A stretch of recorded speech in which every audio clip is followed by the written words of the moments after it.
Leuk dat je kijkt naar deze video. Mijn naam is Davy en in deze video ga ik je laten zien hoe je de dock-connector van de iPhone 7 Plus moet vervangen. Nou, je kunt de 7 Plus herkennen aan een aluminium achterkant. Een 8 Plus heeft bijvoorbeeld een glazen achterkant.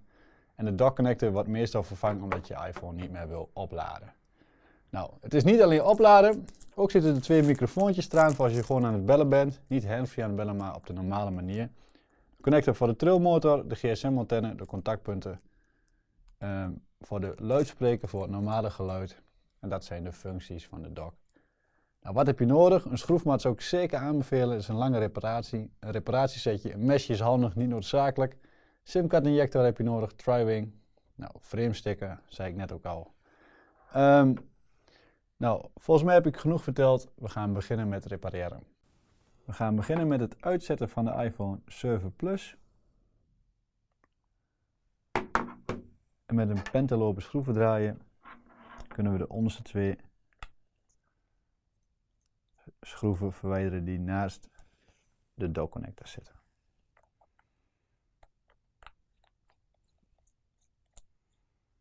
Nou, als we dit hebben gedaan, dus de iPhone 7 Plus hebben uitgezet en de onderste twee pentelope schroeven hebben verwijderd, ga ik voorzichtig de iPhone verwarmen met een heatgun. Het kan ook met een föhn. Je kunt hem zelfs ook niet verwarmen en gelijk met een reparatiemesje ertussen, dan zou je eventueel wat schade kunnen toebrengen als je dit niet voorzichtig doet.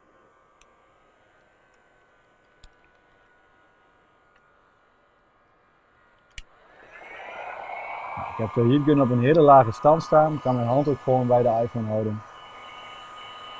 Het is absoluut niet warm.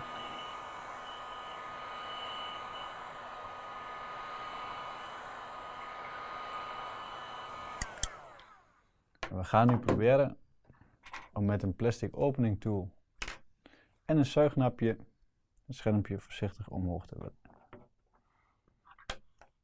Nou, nu zie ik al dat er een kleine opening ontstaat bij de home button.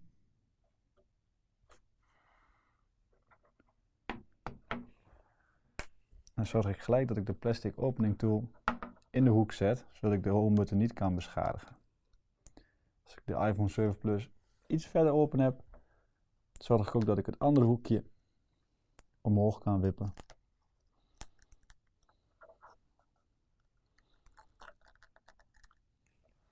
En dan zien we ook alle batterijstikken, dat die blijft zitten. Nou, nu trek ik het schermpje iets naar onderen, zodat die aan de bovenkant ook eraf is. En als we het hele schermpje omhoog hebben gehaald, dan kijken we in de iPhone 7 Plus. Nou, hier zien we allemaal framestickers zitten.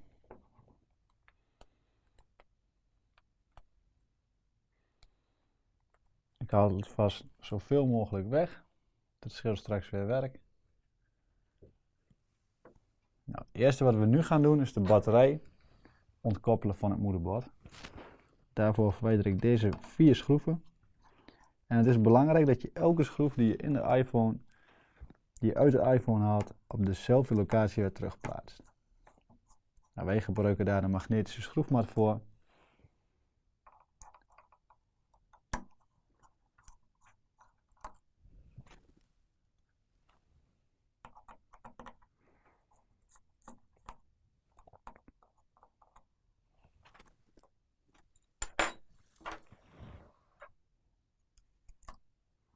Kijk, het beschermplaatje kan eraf.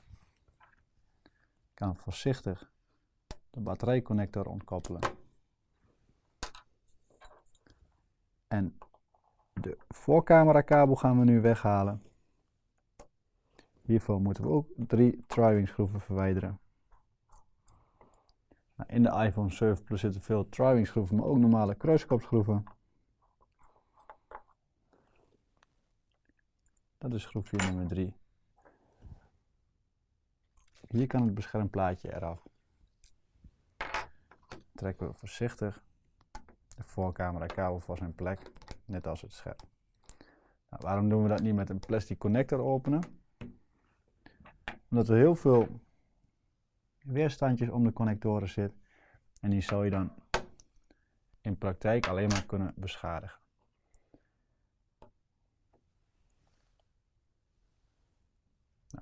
Het schermpje leggen we heel even aan de kant. En kijk nog even als er wat framestickers op zitten.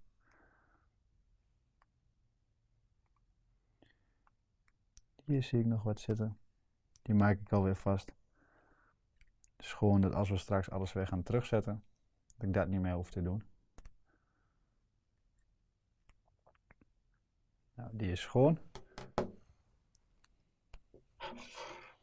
Gaan we weer verder met de iPhone. Als we de dockconnector willen vervangen, dan zou het moederbordje eruit moeten. Nou, we gaan hier linksbovenaan beginnen. Daar zitten wifi en GPS-antenne. En hieronder zit nog de kabel van de aan- en uitknop en de volumeknoppen.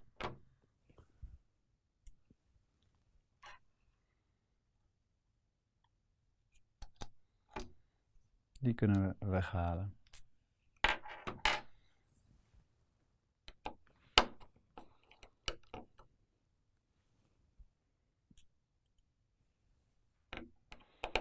Dit is echt een antenne. Als je deze weg zou halen, zou je zien dat het bereik ook gedeeltelijk weg zou vallen.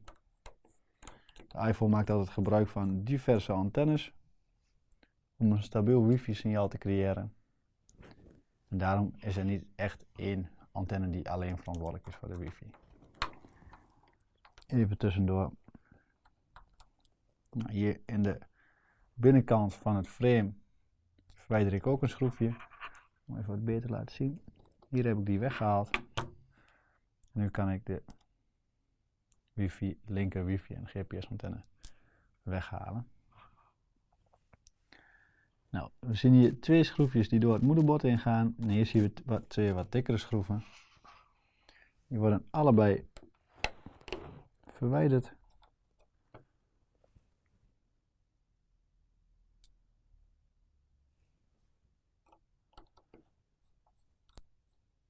Nou, de laatste schroefje daar in het hoekje laten we gewoon zitten. Want we kunnen het moederbord er onderweg schuiven. Nou, hier zien we wat. Ik haal heel veel deze plakrand gedeeltelijk weg. Hier zien we twee dikkere schroeven. Vaak kun je die weghalen met de pentalobe schroevendraaier. Als dat niet lukt, dan kun je altijd nog de platte schroevendraaier gebruiken. Maar daar heb je wat minder grip mee. Dus ik ga het eerst met de pentalobe proberen.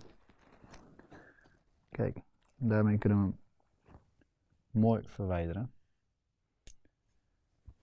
En de andere ook.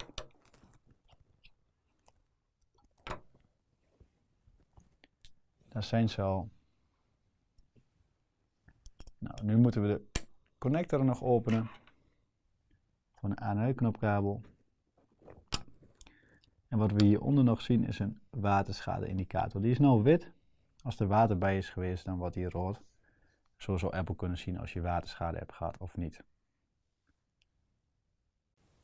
Nu kunnen we de achtercamera verwijderen, excuses.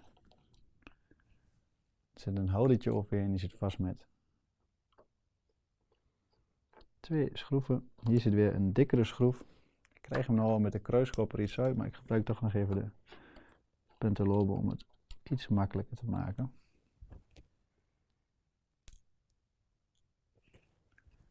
Nou, dit kapje kunnen we ook weghalen. De achtercamera's haal ik voorzichtig van zijn plek. Nou, we zijn nu al een heel eind. Hier zien we weer een dikkere schroef zitten met een houdertje hier naartoe. Het houdertje kunnen we laten zitten. Wel verwijderen we de schroef.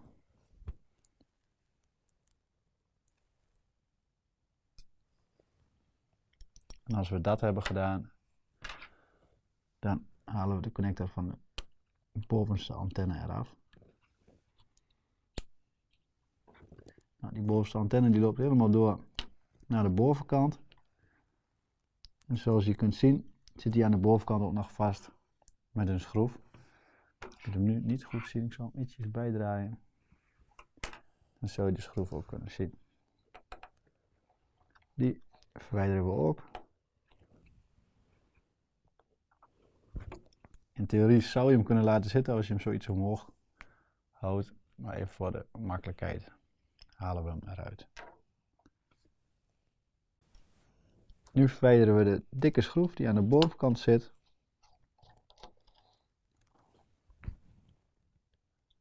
En gaan we door naar de onderkant van het moederbord. Hier, dit is de dock connector zelf. Die klikken we eraf. De 2 antennes aan de onderkant.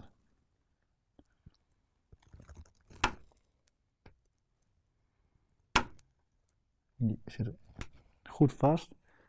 Probeer voorzichtig echt alleen de antenne omhoog te wippen.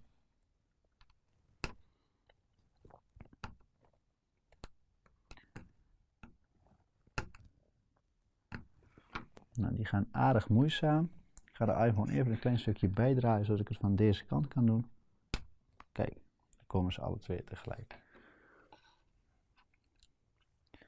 Nou, zien we hier nog 1, 2 dikkere schroeven zitten.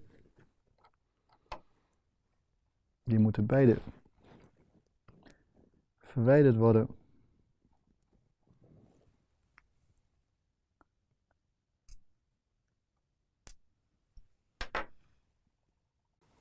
En natuurlijk de simkaarthouder.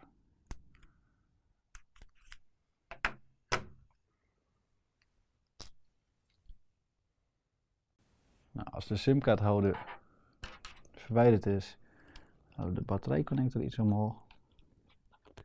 En als het goed is ben ik nou niks vergeten en zo kan het moederbordje omhoog kunnen wippen. Kijk, dat zijn we vergeten. Hier zit een puntje. Die moet weer teruggedrukt worden. En dan kunnen we het moederbord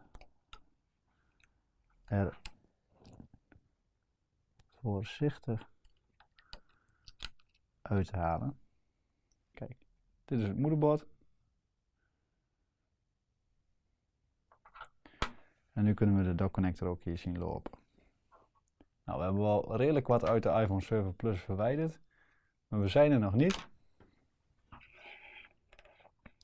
We moeten namelijk de gele dock connector er nog uithalen. En daar gaan we nu mee beginnen. Nu kunnen we de trilmotor verwijderen. Nou, die staat in contact met de dock connector. Als de dock connector niet is aangesloten, dan zal je trilmotor ook niet werken.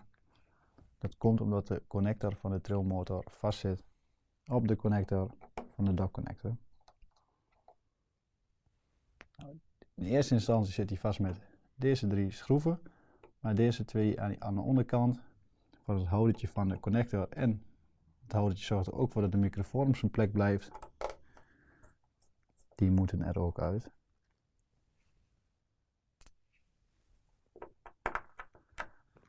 Dus in totaal 5 schroeven voor de trilmotor.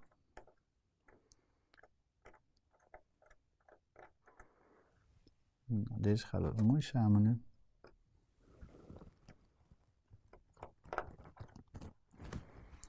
Maar de aanhouder wint, dan halen we via deze manier eruit.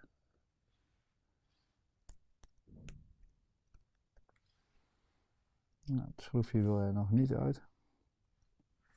Daar is die. Het houdertje leg ik op de schroefmat neer. Kijk, nu kunnen we zien dat de trilmotor via de dock in verbinding staat met het moederbord.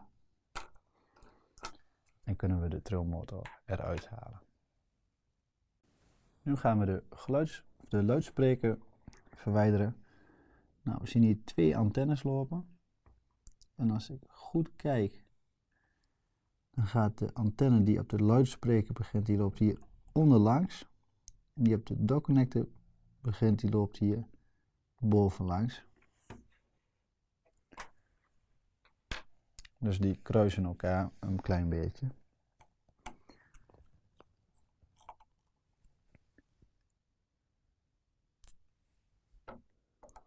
Nou, eerst gaan we even alle schroefjes verwijderen. Eerst de 2 aan de bovenkant. Hier aan de onderkant zit er nog 1. En hier aan de rechterkant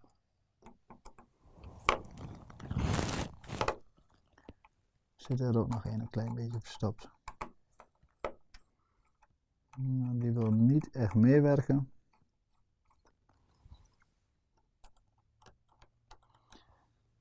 Hij zou wel uit de iPhone, maar nog niet.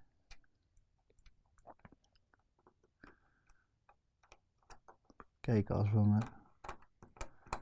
Nou, ik laat hem heel even zitten, het schroefje hier. Ik heb hem al wel eruit geschroefd. Er verder nog niks mee gedaan. Nou, de 2 antennes, die trek ik voorzichtig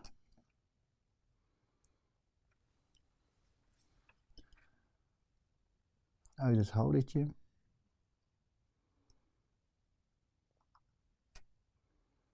Die gaan nog niet heel gemakkelijk eruit.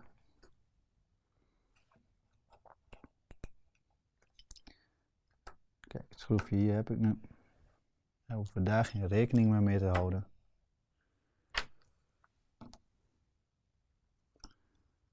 Ik wrik ze er ietsjes uit met het pincetje. Kijk, dat is 1 en dan komt die andere ook wat gemakkelijker. Kijk, dat is de luidspreker. Op die luidspreker zit ook nog die antenne vast. De andere antenne zit vast aan de dock connector. Nou, de 5 schroeven die we nu nog zien, die zitten... Hier zitten er 4 en helemaal aan de rechterzijde zit er ook nog 1. Hier hebben we een houdertje nog erop zitten. Nou, dit is de tweede schroef.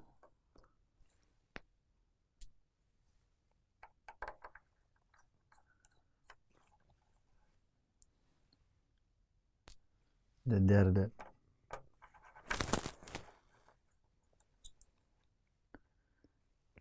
De vierde. En hier rechts in het hoekje is schroef nummer 5. Nou, nu denken we dat we alle schroeven gehad hebben. Maar wat je niet moet vergeten is dat je hier aan de binnenkant ook nog 2 schroefjes hebt. Even kijken, die zit links. Dan ligt die ook aan de linkerkant neer. En hier nog een schroef aan de rechterzijde.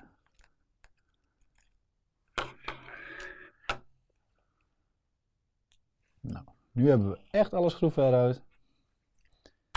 Pak ik de heatgun er weer even bij. De dock even weer goed verwarmen.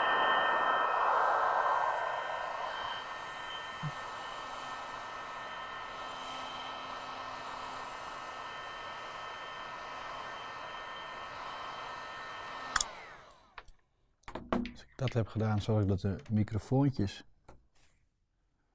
vast een beetje van de plek afkomen. En dan haal ik voorzichtig de gehele dock connector eruit.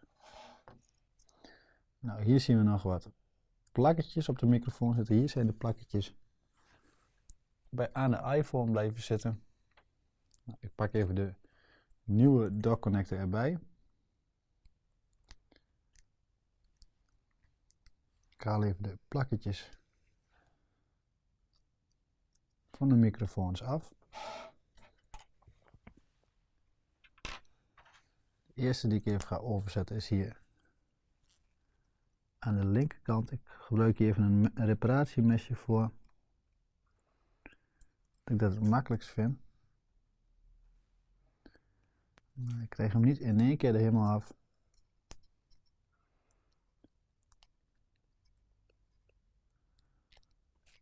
Dit zorgt natuurlijk voor de waterdichtheid en dat de microfoon goed op zijn plek blijft zitten.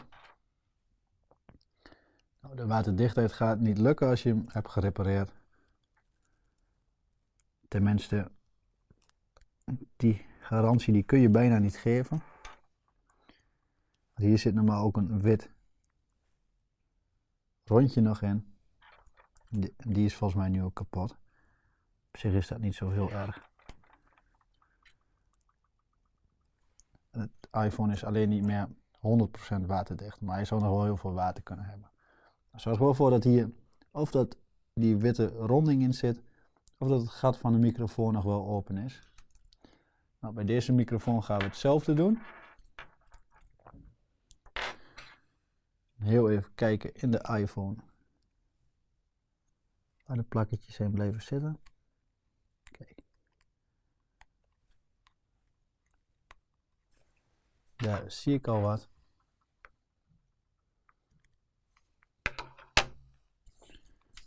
En die zet ik dan weer over naar deze kant.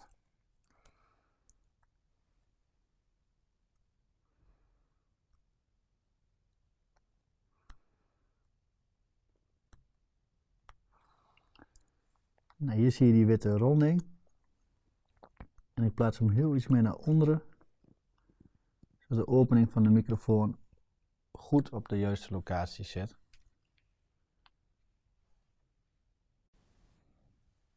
Nu kan ik de plakkers van de dockconnector afhalen.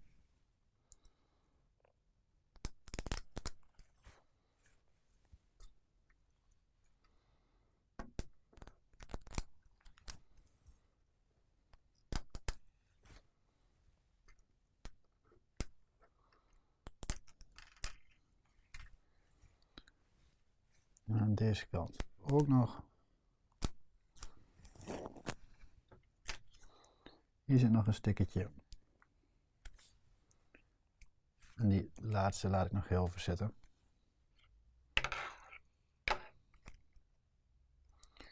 Nou, dan druk ik de microfoontjes iets omhoog.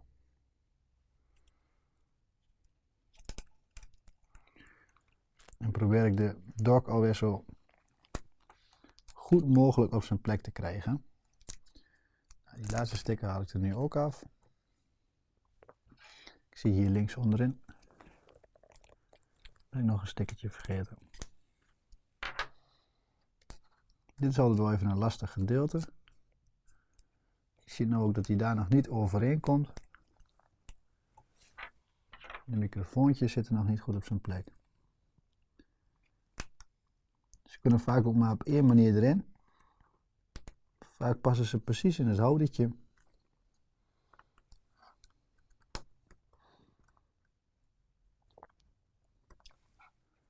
Nou, het begint er een klein beetje op te lijken. Ik zorg ervoor dat hij hier in ieder geval goed komt met de betreffende gaatjes. Je ziet die zilvergrijze puntjes en dan druk ik de dock door naar de onderkant.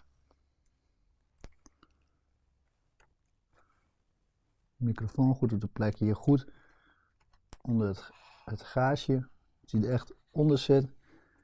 Nou, hier lijkt hij nou ook goed op zijn plek te zitten.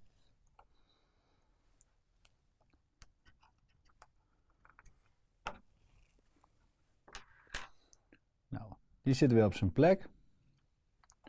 Dan gelijk de oude framesticker hier aan de onderkant eraf. Ik zag volgens mij aan de bovenkant ook nog een gedeelte zitten.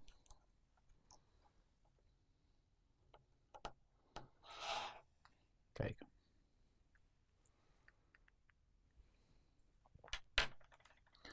Nou, de nieuwe dock zit redelijk weer op zijn plek. De microfoontjes moet ik elke keer nog even weer goed aandrukken. Het is namelijk belangrijk dat hij goed op zijn plek blijven zitten. Nou, nu kan ik alweer vast de schroefjes terugplaatsen. Die we net ook nog zagen zitten. Eerst plaats ik hier het houdertje weer terug.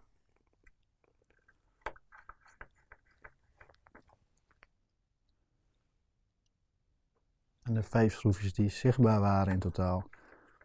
Eigenlijk waren het er 7, want er zaten er nog 2 verstopt onderin.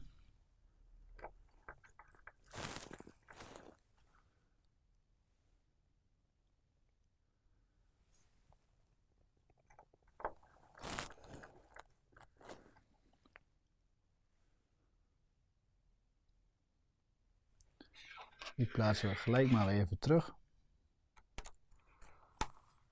Dat we dat niet vergeten.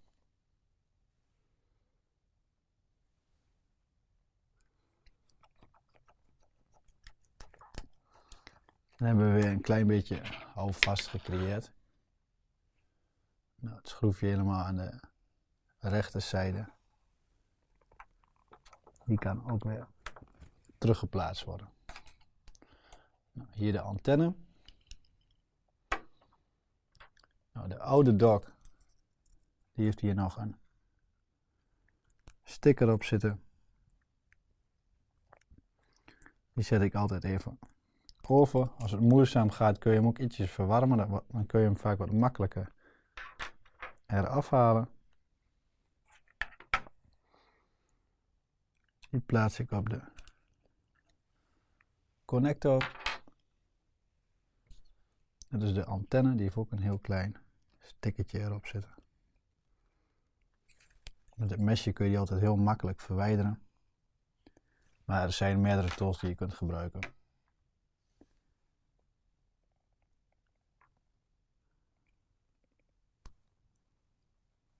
Kijk, die blijft goed zitten. Nou, de dock zit weer redelijk op zijn plek. Dat is geslaagd. Ik kan even vast testen hoe dat gaat. Ik zet er geen stroom op de kabel. Nou, dat voelt ook weer soepeltjes hoe die erin gaat. Hij blijft goed strak zitten. En dat is ook de bedoeling. Nu gaan we weer de luidspreker terugzetten. Dat is vaak nog wel redelijk lastig met die antennes. Hier druk ik hem weer onderin. Hij komt ook een beetje in het houdertje waar de gaasjes zitten voor het geluid. Die dikkere schroef. Excuses voor het slechte beeld soms.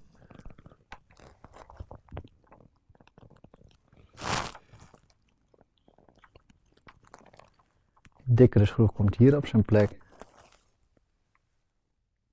En hier rechts onderin komt het schroefje die er net zo lastig uit wou.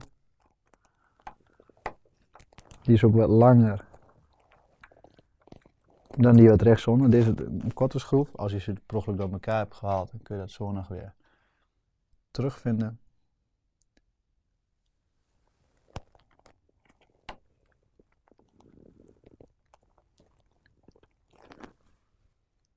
En de schroefjes hier bovenin komen ook weer op zijn plek.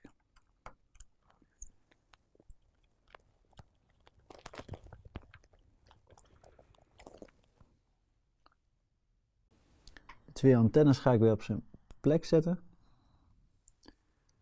Deze is de antenne van de luidspreker, die zat aan de onderkant, dus die plaats ik daar ook weer terug. En deze is van de dock. Die zat bovenop aan het houdertje.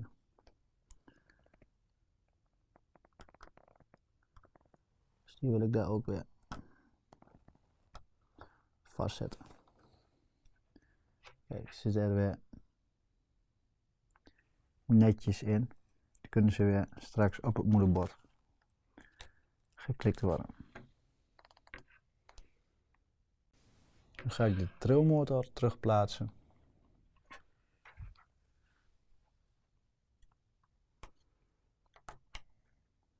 Eerst de connector hier weer goed aanklikken. Dan kunnen alle schroefjes er weer in geplaatst worden.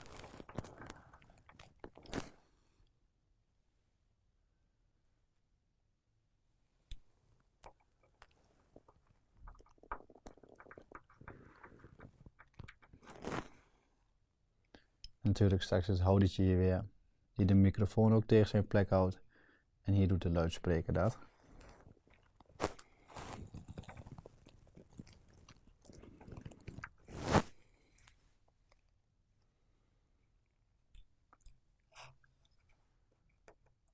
Houdertje voor de microfoon en de houder die ervoor zorgt dat de trilmotor connector op zijn plek blijft.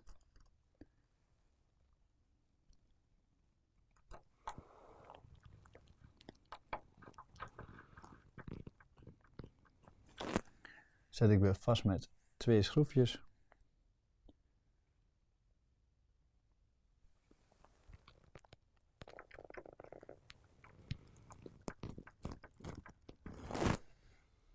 Die zit ook weer vast. De onderkant is weer compleet. We kunnen nu het moederbord weer terugplaatsen. Nou, waar je dan op moet letten, is dat deze connectoren en kabels er niet onder komen. Hier hebben we ook nog een houdertje. Die mag er ook niet onder komen. Deze niet en hier linksbovenin. Dus hier linksbovenin gaan we beginnen met het moederbord terug te plaatsen. Die connector komt eronder, deze komt er overheen. Dan kijk ik hier rechtsbovenin. Dan zorg ik dat die erboven komt. En dan gaan we hier kijken. Zorgen we dat de antennes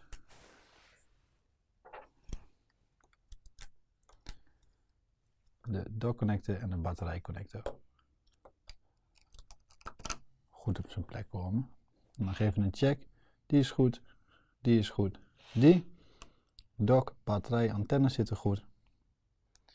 Nou, dan testen we gelijk even dat de dockconnector weer goed op zijn plek komt. Nu hebben we nog ietsje speling in de dock met het moederbord.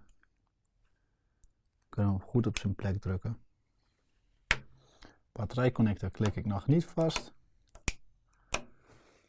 De simkaart houder kan er weer in. Dus de dock zit er weer vast. De simkaart houder ook. En hier onderaan plaats ik alweer vast de dikkere schroef terug. Dat doe ik ook weer met de penteloper schroevendraaier. Daarmee heb ik het meeste grip bij dit soort schroeven. En de connectors komen weer op zijn plek. Nou, hier is het stickertje alweer af, zie ik. Op zich is dat niet zo heel erg. Ik zie zo niet waar die ligt, dus het is geen grote ramp. Dus dat is dus de nieuwe die van de dock connector. Die komt aan de rechterkant. En die van de luidspreker komt linksboven. Even een klein stukje voor je inzoomen. Zo, excuus. Die zit ook weer op zijn plek. Dus op zich is het niet heel erg als het stofje, het stickertje eraf is. Maar ik vind het altijd netjes als je het weer terugplaatst. Ze blijven op zich goed genoeg zitten op de antenne. Als je ze terug kan plaatsen, altijd doen. Nou, nu komt het even dus niet zo uit. Nou, de antennes die werk ik weer netjes weg. Langs de luidspreker heen en de batterij. Hier zit ook nog een dikkere schroef.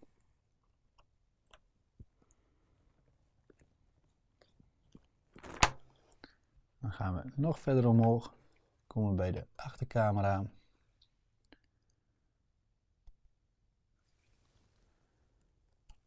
Hier zit ook een dikkere schroef. Het is goed op dat je deze twee niet door elkaar haalt. Hier zit ook een dikke schroef. En hier ook. Die moet je goed uit elkaar houden. Nou, de aan- en uitknopkabel klik ik weer vast hier op het moederbord. Nou, linksbovenin zaten 2 schroefjes die nu al vast op zijn plek kwamen.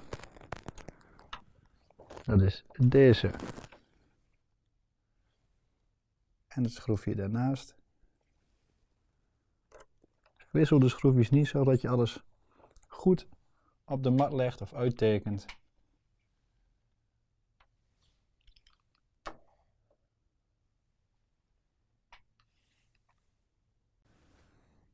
Ook hier zaten weer 2 grotere schroeven. Zorg ook dat je die goed uit elkaar hebt gehouden. Het is dus best nog wel een operatie om de dockconnector te vervangen. Bij de oudere types was het iets makkelijker.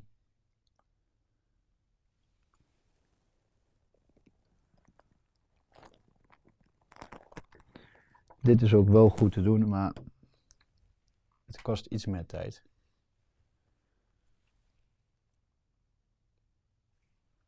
Nou, nu kan ik de linker wifi en GPS-antenne weer op zijn plek leggen. En komen hier alle schroefjes weer in.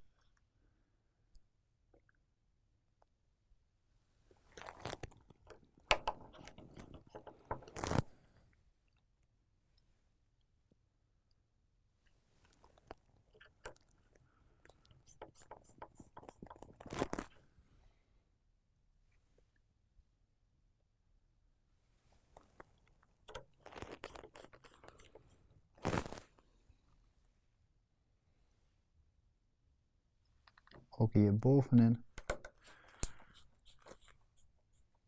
komt weer een schroefje. En hier overheen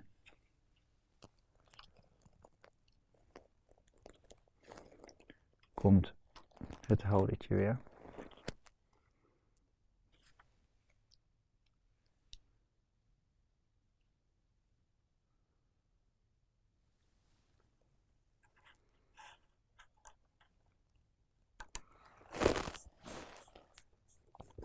Nou, de rechterkant zit weer vast.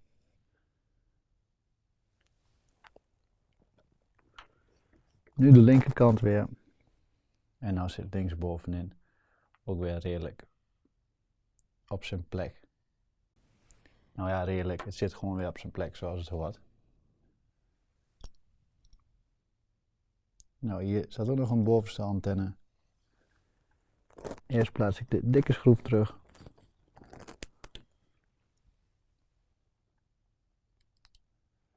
Dan pak ik de antenne. Die klik ik weer op zijn plek. En de antenne staat aan de bovenkant vast. Met een schroefje.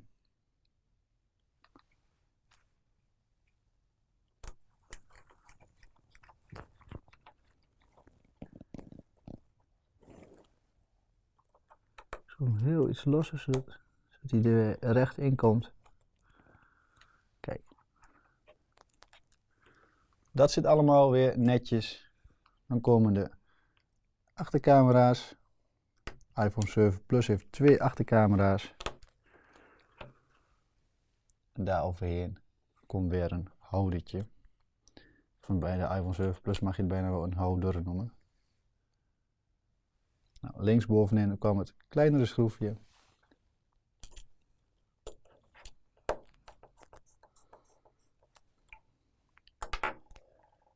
En aan de rechterkant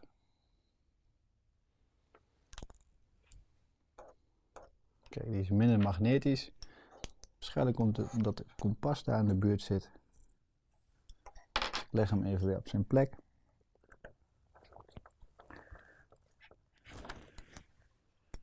Linksboven draai ik heel iets losser, omdat hij net wel redelijk strak zat. Kijk. Nou zit alles weer netjes op zijn plek. Nu gaan we het schermpje weer terug plaatsen. Zorg dat de batterijconnector ietsjes plat ligt, maar nog niet vast zit. De framesticker.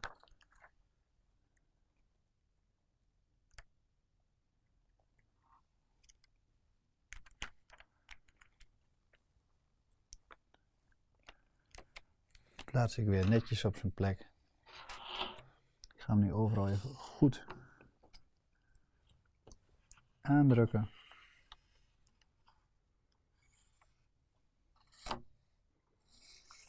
Als je hem niet goed aandrukt, als je dan de bovenkant er weer afhaalt, dan neem je alle sticker weer mee. En nu druk ik hem overal goed op de achterkant. Kijk, en dan kan ik ook gemakkelijk alles er weer afhalen.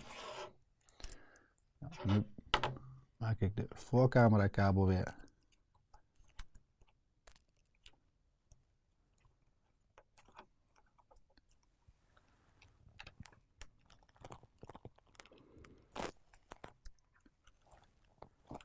die klik ik weer vast. En de 2 kabels van het scherm. Nu kan de batterijconnector ook weer op zijn plek.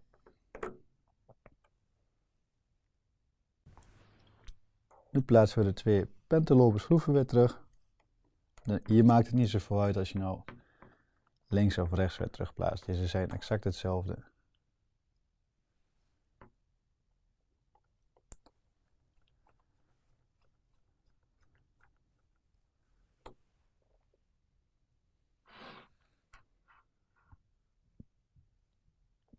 Nou, we doen hem weer aan. De oude dock erbij pak. Zien we dus de trillmotor moeten we straks testen. De microfoon, de gsm, het geluid en natuurlijk het opladen.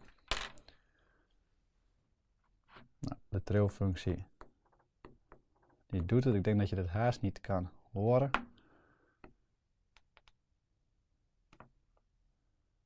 Het geluid gaan we even testen.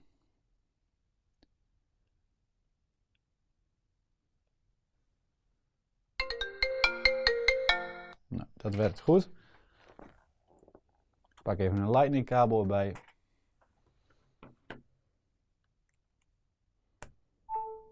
Dat werkt ook weer perfect. De iPhone laat weer goed op. Alleen de microfoontjes moeten nog even getest worden.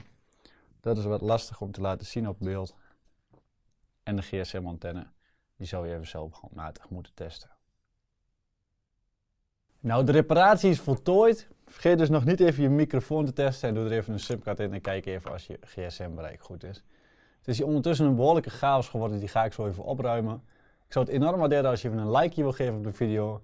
En even wil abonneren op ons kanaal en kijken een andere leuke reparatievideo. Tot zover, bedankt voor het kijken. Ik hoop dat je er wat aan hebt gehad en dat je er wat van hebt geleerd. En tot ziens.